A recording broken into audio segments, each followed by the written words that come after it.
welcome to Magic Gathering Strat. My name is Ted, and this is Project Grixis version 5 wrap-up video.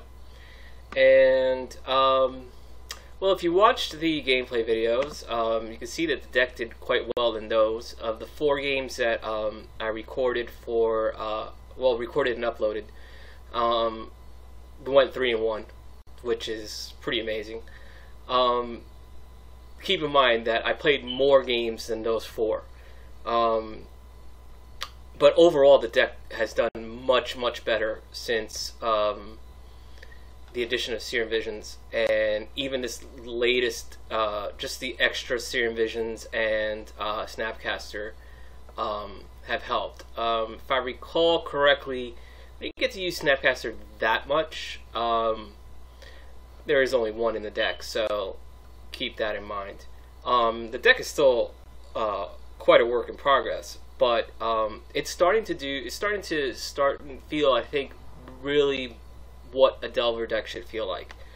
So let me get back to the record in a second. If you compare it to way back, I brought up this deck. This deck was played by Justin Wimet. I think it was in a SGG tournament. I forgot if it was a regional or state or whatever, but it did quite well. And you can see this version here, he's playing a much more control heavy version.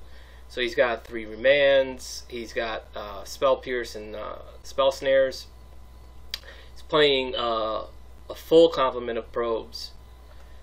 Of course, he's got all the Delvers and the Tarns and everything of all that nature. He's only played 19 lands, and he has Kolaghan's Command and Tasigur, which we don't have. But our version, it takes a slightly different approach. I think if you recall one of the other videos, I remember I said that there's kind of 2 ways to approach Delver when I was talking about creatures. And it's like you can go small or you can go big. Those are the 2 extremes. Some people may play a combination of somewhere in the middle. The Justin Wimet's version is somewhat in the middle. He's got 2 Pyromancers and 4 big bodies. Some people play more big bodies and go really light on the Pyromancers. Some people play less and go heavier on the Pyromancers. Our version, so that's, you know, one thing to consider. The other thing to consider is how controlled do you want to be. So he plays a very heavy control version. We play a more reactive version so far. I mean, this could change. So we have things like Fork Bolt and lots of Terminates. So we want to have our spells kind of be live right off the top. So instead of casting something like a remand in response to something, we just want to be a little more proactive and just, you know, I don't want to say burn out an opponent, because we really can't do that. Occasionally, maybe. We might be able to do that if we have more Snapcasters, because Bolt Snap Bolt is, you know, a lot of damage. But, you know, that's another thing to consider, that there's two ways to approach the deck. Obviously, they both have some elements of each. We do have some counter spells, and he does have some direct damage. But regardless, you know, that's something that you all should consider. That I could consider also as a way. I think that the way that more recent decks are, I think this approach is has a slight edge right now. Things could change, you know, things always change in Modern and in Magic in general. So you probably saw these in the intro video. I don't think I got any chance to use Ghost Quarter. I can recall, not in any of the games that I played, even the ones that weren't recorded.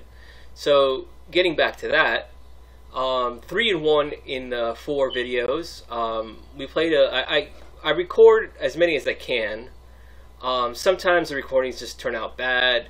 Sometimes it's a matchup that's like really boring, one way or the other, or a deck that really we have no chance against. It's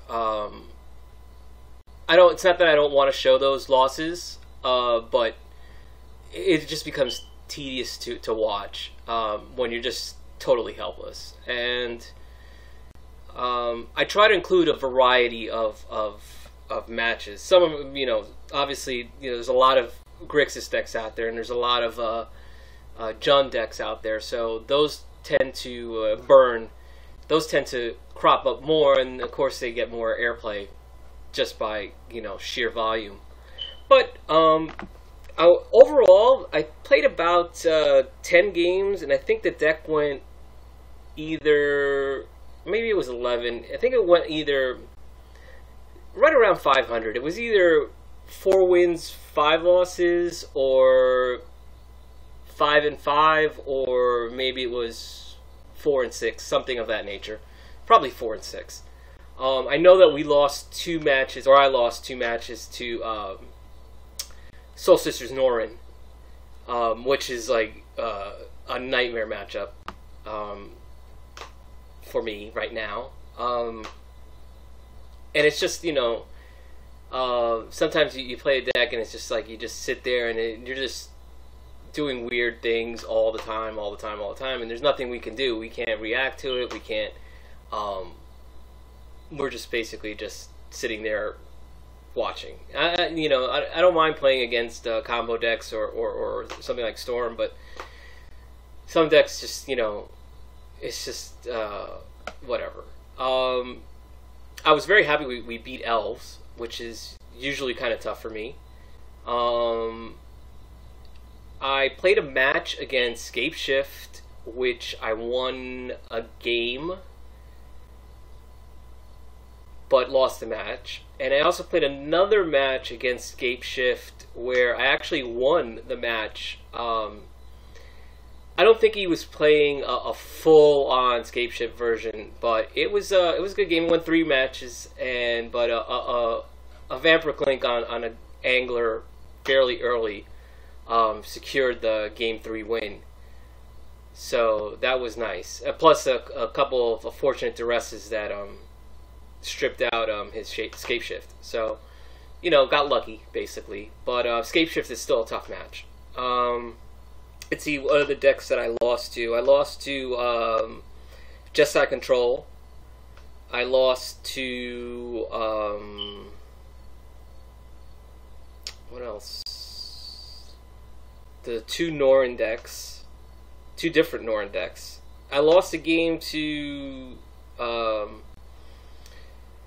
another Azorius Control deck. Those are a little tough on us too, but I won that one. The one that I uploaded. It was a much more interesting match. The one that I played against that I lost, I was mana screwed both games. 1 mana flooded, 1 mana screwed. So I'm very happy with the deck right now, but of course it still needs a lot of work. But definitely the Serum Visions really helped. And I think the deck's starting to come together quite nicely. There's still some cards that are suspect. We can't get our Snapcaster back, which is kind of really devalues what Snapcaster can do. And so Culligan's Command is going to be really nice when we get that. I don't know whether to go and get another Snapcaster or maybe a Culligan's or what improvement to make to the deck next week, but we'll see. I'll try to bring you another set of videos with some new matches. And if you like this video and if you like this series, please hit the like button. And I'll be back next week with version 6. Thanks for watching, and I'll see you soon. Bye. Thank you for watching. Please like and subscribe. It really helps us out. You can find us on Twitter at MagicGathStrat, Facebook /MagicGatheringStrat, or on the web, magicgatheringstrat.com. There you can find articles and free prize-supported leagues. This is all brought to you by our Patreons and cardhoarder.com. If you enjoy this content, please consider supporting us at patreon.com/cardhoarder. Magic Gathering Strat.